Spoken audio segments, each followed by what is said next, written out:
a country rich in resources, a country rich in population. God brought us together, held us together for 100 years. Why must we now go and tell him, divide us? So what went wrong?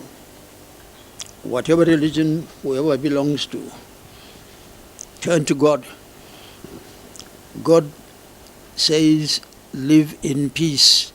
If God had decided to make us live in compartments, he would have done so.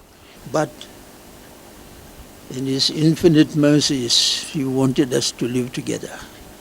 And live together in peace and harmony.